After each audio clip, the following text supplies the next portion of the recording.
Okay, this video is a day in the life of the average American. So, the typical person I'll see who's fat, they're going to say to me, everybody in my family is fat. The reason I'm fat is because of genetics. And so, of course, nothing to do with the food. It's because they all eat the same thing. But there's more to it than that. The incidence of obesity has gotten much worse rapidly over the last couple of decades, even faster than changes in diet. So I just want to share with you like what happens to the average American on a regular day. So they wake up and they take a shower, and they typically shower, most of them, in tap water. Not so great. They're inhaling chlorine, which is it's a real mild carcinogen, real mild. I like a carbon house water filter to get it out before it right before you use it. Have it sanitize your water until it gets to your house. The next thing is they typically use soaps and shampoos that'll contain multiple estrogenics in their soaps and shampoos. The water will typically contain F minus and aluminum. Both of those things are estrogenic. It's called a metalloestrogen, aluminum. And this is neurotoxic, and it also is unhealthy in a bunch of other ways. Then they typically, after they're done with the shower, they'll use deodorant. And the deodorant's going to typically have aluminum, again, a metalloestrogen, estrogenic preservatives like the parabens, parabenzoic acids. Then they'll often put the women some perfume, the man some cologne on. Those will typically contain estrogenic phthalates. Then they'll put their clothes on, and the clothes are typically washed in an estrogenic detergent. And the estrogenic detergent is typically contained in a plastic container made out of BPA or a BPA equivalent like BPS, conditioned with phthalates. So that's three estrogens right there: the detergent, the BPA, and the phthalate. And a lot of persons use these little estrogenic squares in the dryer to minimize wrinkles. Okay, then now it's time for breakfast. They'll have some bacon and eggs, which are quite high in fat, quite high in sodium, which causes tissue hypoxia, including some brain hypoxia. The sodium's a vasoconstrictor that also decreases blood supply to the different tissues and organ systems in the brain. They'll then typically eat some meat and some processed food, which has a lack of fiber. The good bacteria feed on, there's basically two types of gut bacteria, okay? And you hear microbiome, just think there's mainly two types. The first type is the good type. When you eat a lot of fiber, it feeds the good bacteria, and they do a lot of good things. They're symbiotic with us, meaning they're mutually beneficial. We're mutually beneficial to each other, plant bacteria, because they like our fiber when we eat plant foods. The bad bacteria come from meat and processed food because of the lack of fiber in meat. There's none in processed food, very little. You get this bad gut bacteria that are not symbiotic with us. They don't care if we live or die. And so they have more of an enzyme called glucuronidase. Typically when we eat, any extra estrogen in our body, typically it's going to go to our liver. Our liver excretes it into the bile. The bile then goes into the gut, and we defecate out on excess estrogen. It's conjugated with a chemical called glucuronic acid. You can think of that as being like a glucose with a carboxylic acid on it. But the point being is that makes it more soluble in the bile. Bile is more water-like than people widely recognize. Okay, so anyways, when it goes into the bile, you defecate it out. But if you deconjugate it in the intestinal tract from that enzyme, glucuronidase, more present in the meat and processed food flora, that estrogen gets reabsorbed and a person gets high estrogen levels.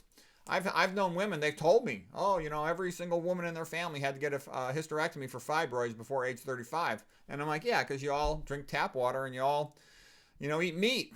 So what's next? Then the person will have a cup of coffee. Caffeine's associated with hyperlipidemia, hyperglycemia, elevated cortisol. It's a stress equivalent, basically. Then they go to brush their teeth or mouthwash, and that wipes out the bacteria on their tongue. Those are the ones that convert the nitrates, NO3 from plant foods, to nitrites, NO2. And then in the stomach, the gastric acid makes it to NO, 1O. That's nitric oxide, and that gets absorbed in the blood. So they're losing the benefit of being able to get those nitrates, both from a lack of plants in the food and from using toxic toothpaste or mouthwash, wiping out their tongue bacteria. Then the women are pretty often taking birth control pills like EE2, ethinyl estradiol. That's estrogenic. Then they get into the car to go to work, and you got the new car smell quite often the first year or two. And that new car smell is especially from estrogenic chemicals like sunscreen. And I used to laugh. My cousin used to intentionally smell the car seat of a new car. And I'm like, why are you doing that, man? That's stupid, smelling plastic. He's like, oh, no, man, it smells like a woman. I like it. So, anyways, The car air freshener might be estrogenic depending on the type that it is. Then, they're doing their work or whatever in their morning, their day. They have a little snack.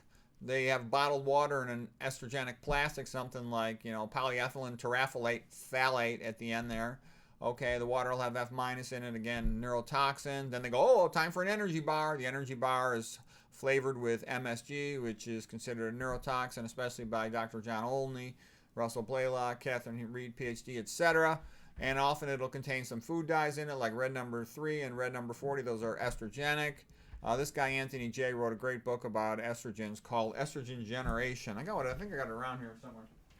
Yeah, here it is. By the way, if you want to learn about estrogens, this is a great book. Estrogen Generation by Anthony J., PhD. I've read a whole bunch of books on estrogen chemistry.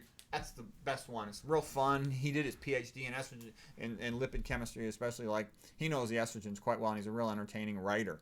When it comes to food, he's an idiot, okay? He's a young guy. Young guys are macho, and they think they need meat to be big and strong. But when it comes to estrogen chemistry, he's great. Okay, what else? High fructose corn syrup from GMO corn is typically used to sweeten their so-called energy bar. And that's sprayed with atrazine. By far, it's the second most common herbicide used in the United States. It's this atrazine stuff. And it's really estrogenic. That's what you use to give it to a male frog. You can turn it into a female during embryonic development. It's powerful estrogenic chemical, okay? And then they also, typically for processed food, they'll use corn to make high fructose corn syrup to sweeten stuff. They'll put MSG in there to get the person addicted to it.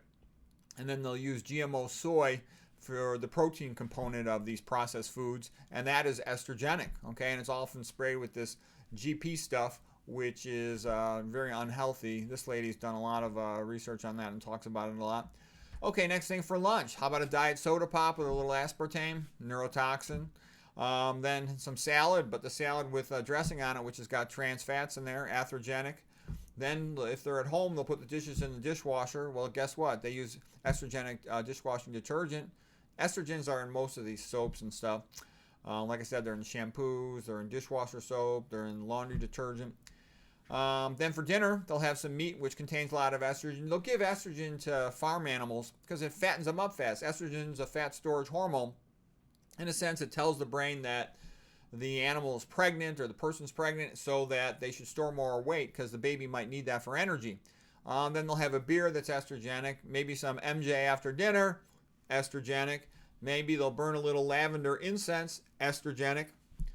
So, when you ask yourself the question, why are Americans so often fat and diabetic and infertile and impotent with low testosterone and high estrogen and hypertensive, with a messed up immune system, lots of breast cancer, lots of prostate cancer, cognitively slow? Gee, I have no idea why. I mean, it's just a mystery. There's no reason to understand how this is happening. All these estrogenic things are totally preventable. So, anybody with a brain can learn how to avoid this stuff. It's pretty easy.